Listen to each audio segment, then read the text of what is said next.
لله الذي أرسل رسوله بالهدى ودين الحق ليظهره على الدين كله وكفى بالله شهيدا.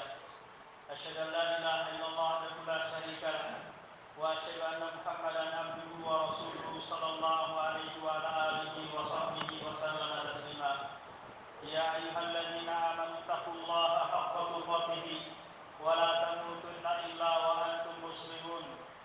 يا أيها الناس اتقوا ربكم الذي خلقكم من نفس واحدة وخلق منها زوجها وبث منهما رجالا كثيرا ونساء واتقوا الله الذي تساءلون به والأرحام إن الله كان عليكم رقيبا. أما بعد فقد قال الله عز وجل في كتابه. Sungguh Allah Subhanahu wa taala telah berfirman di dalam Al-Qur'an, "Wallahu akhrajakum min butuni ummahatikum la ta'lamuna syai'a wa ja'ala lakumus sam'a wal absara wal afida la'allakum tashkurun." Allah Subhanahu wa taala telah mengeluarkan kalian dari perut-perut ibu kalian dalam keadaan tidak mengetahui sesuatu apapun. Kemudian Allah menjadikan bagi kalian pendengaran, penglihatan, hati agar kalian bersyukur kepada Allah Subhanahu wa taala. Dalam ayat yang mulia ini Allah mengabarkan kepada kita bahwa hukum asal, kondisi dan keadaan kita lahir ke muka bumi ini dalam keadaan jahil, tidak mengetahui sesuatu apapun. Akan tetapi Allah memberikan perbekalan kepada kita, yaitu pendengaran, penglihatan dan hati, agar kita dapat mengangkat kejahilan kita, kebodohan kita dengan cara belajar. Janganlah membiarkan diri kita ini tetap pada asalnya, yaitu berada di atas kebodohan. Karena kebodohan itu sangatlah tercela. Apalagi dalam permasalahan ibadah, permasalahan muamalah, dia tidak tahu, tidak memiliki ilmu tentang hal tersebut, maka sholatnya tidak diterima. Muamalahnya akan melakukan kezaliman. Kenapa? Karena tidak didasari dengan ilmu. Sementara Al-Quran dan hadis datang menjelaskan semua hal tersebut. Apakah yang berkaitan dengan ibadah ataukah muamalah. Kaum muslimin yang dirahmati Allah Subhanahu wa taala. Allah dan Rasulnya sangat-sangat mencela orang-orang yang jahil. Orang-orang yang tidak paham, tidak tahu tentang agama mereka. Bahkan Rasulullah ditegur, wala takunanna minal jahilin. Janganlah engkau wahai Muhammad termasuk orang-orang yang jahil. Kenapa Allah Subhanahu wa taala mencela orang-orang yang jahil? Dikarenakan beberapa alasan. Alasan yang pertama, orang yang jahil itu adalah musuh Allah dan Rasulnya. Bahkan musuh agama ini adalah orang-orang yang jahil. Banyaknya penolakan agama Islam, orang-orang yang menolak agama Islam, menolak pengajian, menolak ini dan itu. Semua itu karena dibangun di atas kejahilan.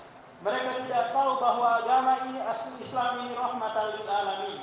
Agama Islam ini datang untuk kemaslahatan, akan tetapi mereka menolaknya. Kenapa? Karena mereka jahil. Oleh karena itu, seorang Arab berkata, "An-nasu ada'u ma jahilan." Manusia itu akan menjadi musuh bagi sesuatu yang dia tidak ketahui. Dia akan menjadi musuh bagi orang-orang yang berilmu. Ini alasan yang pertama. Kenapa orang jahil itu dicela? Alasan yang kedua, karena orang yang jahil itu merupakan sifat munafik. Allah Subhanahu wa taala dan Rasulnya menyebutkan hal itu. Rasulullah bersabda, "Khoslatani la yajtami'ani fil munafik."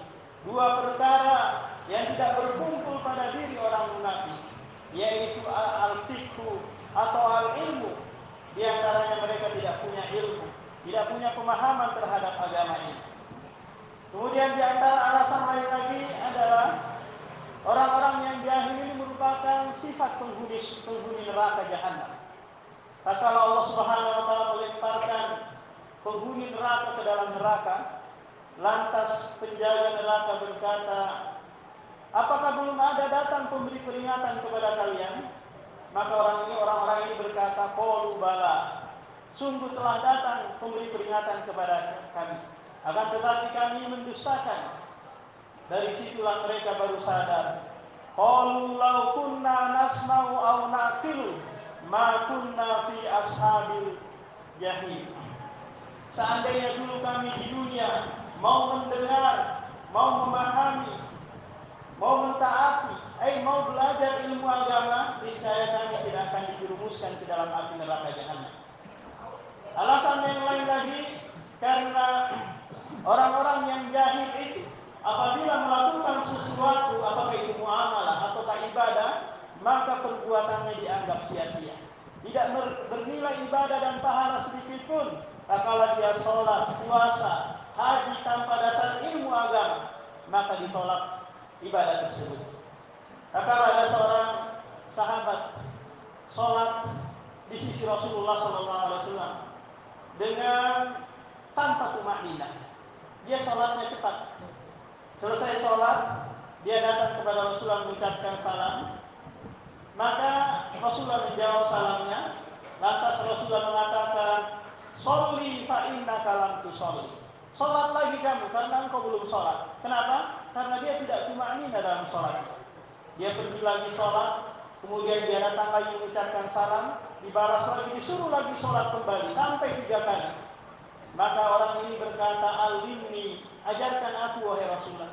Tidak ada yang paling baik sholatku kecuali ini. Dia melaksanakan sholat tanpa ilmu, tanpa dasar pengetahuan yang benar dari agama ini. Akhirnya apa? Akhirnya dia tidak diterima sholatnya, tidak dianggap sholatnya. Lihatlah pula Ammar bin Yasir, tatkala dia junub di tengah malam. Kemudian dia mau mandi, tapi tidak mendapatkan air. Akhirnya apa? Dia bergulung-gulung di tanah sebagaimana layaknya hewan bergulung-gulung di tanah. Dia lakukan hal ini, dia anggap bahwa bertayamumnya orang yang jahil seperti ini, berguling-guling apa? Di tanah. Sesampainya di Madinah, disampaikan hal ini kepada Rasulullah SAW. Ternyata perbuatannya ini salah. Akhirnya apa? Akhirnya perbuatan tersebut sia-sia. Kemudian alasan yang lain kenapa orang yang jahil itu dicela oleh Allah dan Rasulnya adalah orang yang jahil ini membahayakan dirinya dan membahayakan orang lain juga. Tatkala ada seorang sahabat junub di tengah malam yang cuaca sangat dingin pada waktu itu.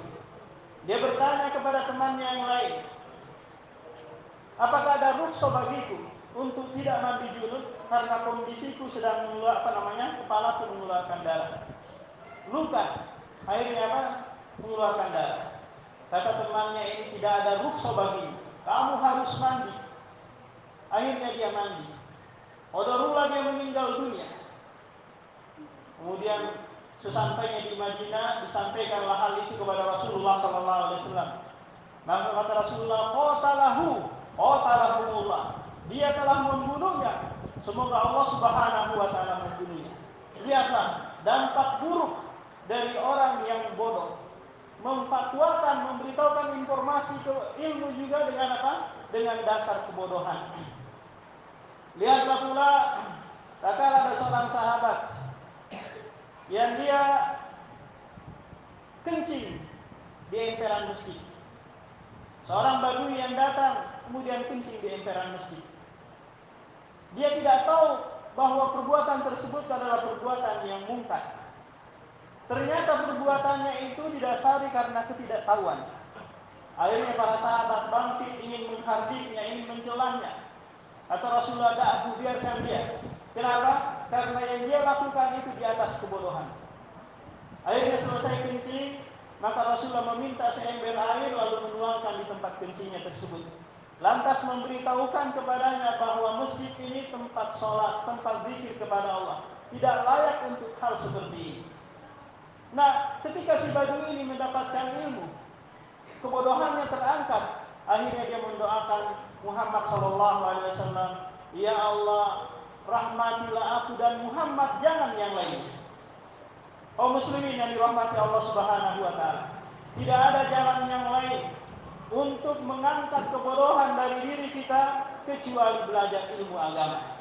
Apakah itu duduk di majelis ilmu, ataukah mendengarkan rekaman dari media sosial, ataukah membaca buku-buku. Banyak sekali wasilah untuk kita memperoleh ilmu, agar kejahilan kita terangkat, agar ketidaktahuan kita tentang agama kita ini terangkat. Bukankah ayat yang pertama kali turun memerintahkan kita untuk belajar? Iqra bismi rabbikal ladzi khalaq.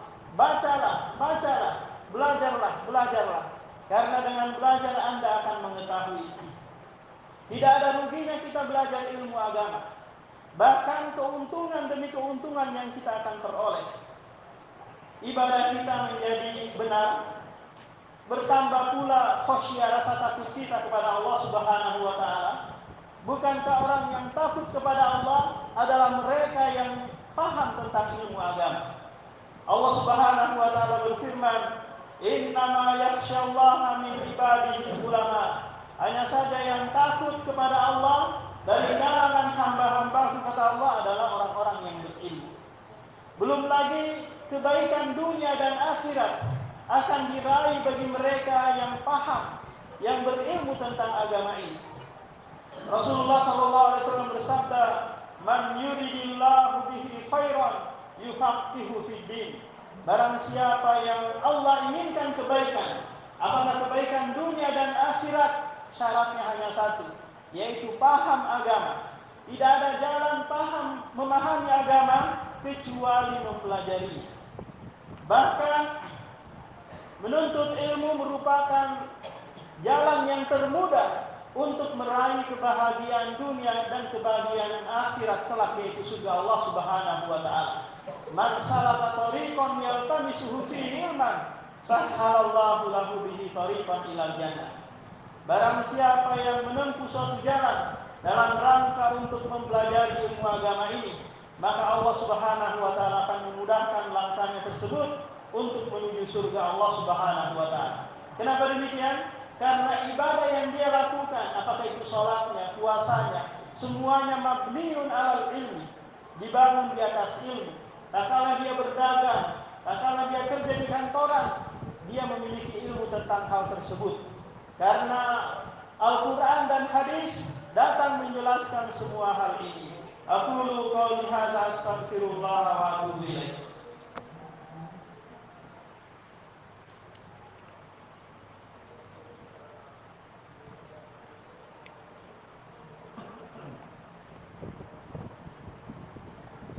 Alhamdulillah hamdan katsiran thayyiban mubarakan fi kama yuhibbu rabbuna wa asyhadu an la ilaha illallah wahdahu la syarika lah wa asyhadu anna Muhammadan abduhu wa rasuluhu. Amma ba'd. Kaum muslimin yang dirahmati Allah Subhanahu wa taala. Di khutbah pertama, khatib telah mengingatkan tentang tercelahnya orang-orang yang jahil dan begitu pentingnya kita mempelajari agama kita ini. Karena agama ini datang untuk kemaslahatan kita.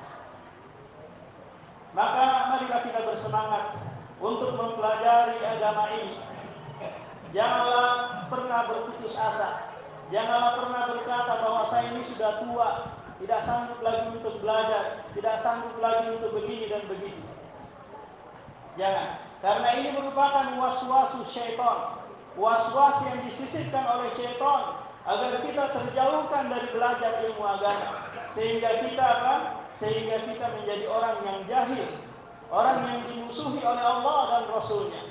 Walaisa ta'allam falaisal mar'u yuladu alima, walaisa akul ilmi kaman huwa jahilu. Belajar ilmu agama, karena seseorang itu tidak dilahirkan dalam keadaan berilmu, dan orang yang jahil itu tidak seperti orang yang berilmu. Banyak sekali manfaat yang kita bisa peroleh. Tak kala orang tua kita meninggal dunia, kita bisa mengurusinya, memandikannya, mengkafaninya, mensolatinya. Kita bisa bersedekah dengan tepat. Kenapa? Karena kita memiliki ilmu tentang hal tersebut. Banyak kebaikan yang kita bisa peroleh untuk diri kita, keluarga kita, lingkungan kita, tatkala kita belajar ilmu agama.